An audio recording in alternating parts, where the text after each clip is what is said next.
Regardez autour de vous. On nous a vendu un scénario unique. Une femme n'est accomplie que si elle finit ses jours accompagnée. On nous a fait peur avec le spectre de la vieille femme seule dans sa maison, entourée de chats, comme si c'était la fin ultime du monde.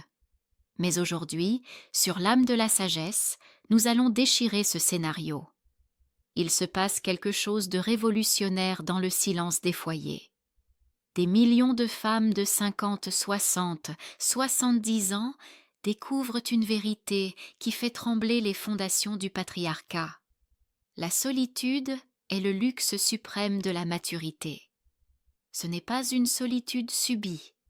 Ce n'est pas le résultat d'un échec amoureux ou d'une amertume. C'est une stratégie de survie de l'âme. Pourquoi, après avoir passé 30 ans à prendre soin de tout le monde, le choix de ne plus jamais partager son lit ni sa salle de bain devient-il la plus grande des victoires? Si vous ressentez ce besoin de paix, si l'idée de refaire votre vie vous fatigue plus qu'elle ne vous excite, restez avec moi. Nous allons explorer les méandres de cette souveraineté retrouvée. Pour comprendre pourquoi une femme choisit la solitude à 50 ans, il faut regarder ce qu'elle a laissé derrière elle. Pendant des décennies, la femme est la gestionnaire émotionnelle du monde. C'est elle qui anticipe les besoins du conjoint, qui porte la charge mentale des enfants, qui arrondit les angles, qui soigne les égos blessés. En psychologie, on appelle cela le travail émotionnel invisible. C'est une hémorragie d'énergie qui dure des années. À 50 ans, beaucoup de femmes atteignent un point de saturation. Elles réalisent que dans le contrat du couple traditionnel, elles ont souvent été le donneur universel. La solitude n'est pas un rejet de l'autre, mais un arrêt maladie de l'âme. Elles ne veulent plus porter personne. Elles veulent enfin se porter elles-mêmes. C'est le passage de l'hétéronomie, vivre pour les autres, à l'autonomie, être sa propre loi. Ce n'est pas seulement psychologique, c'est aussi biologique. Des études montrent qu'après la ménopause, le rapport entre l'ocytocine, l'hormone du lien et du soin, et les autres hormones change.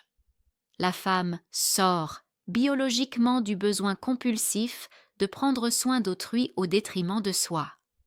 C'est ce que les anciennes cultures appelaient l'âge de la femme sage. Votre cerveau commence à réclamer du temps pour vos propres projets, vos propres pensées. Quand une femme de 50 ans dit qu'elle préfère être seule, son cerveau lui dit en réalité « c'est enfin ton tour ». Pourquoi les hommes le vivent-ils si mal? Parce qu'ils perdent leur pilier de soutien. Le choc est brutal. Là où l'homme cherche souvent à être servi ou soutenu émotionnellement en vieillissant, la femme, elle, cherche à s'évader du service. Parlons d'un sujet qui fâche. Beaucoup de femmes de 50 ans regardent les hommes de leur âge et voient une charge de soins à venir.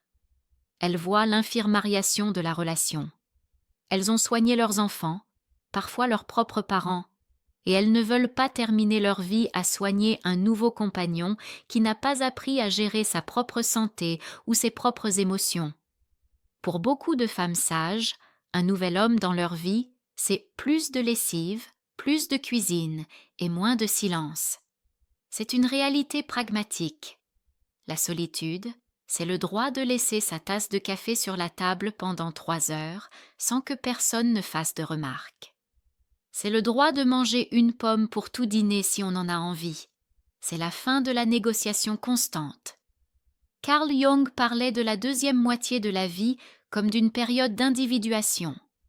C'est le moment où l'on doit intégrer toutes les parties de soi que l'on a sacrifiées pour la société ou la famille.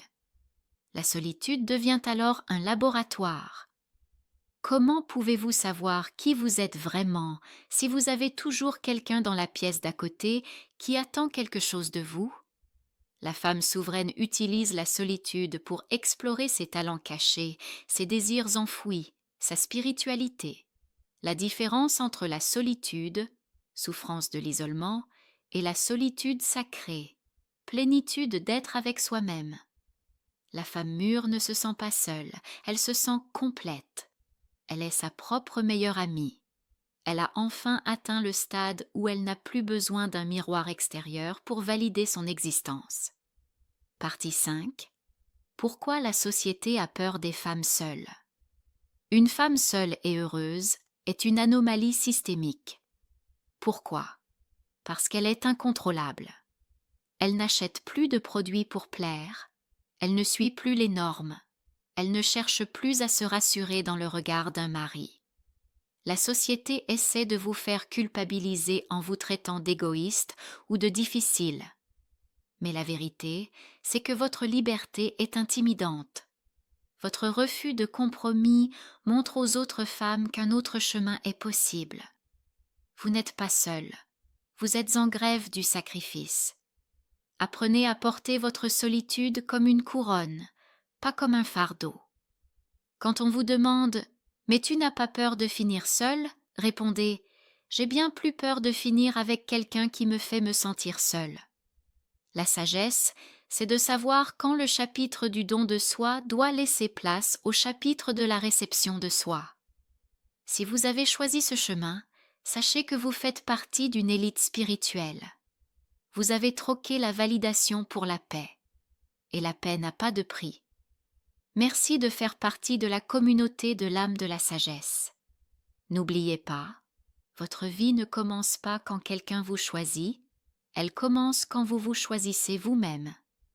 Partagez votre histoire en commentaire, je les lis toutes.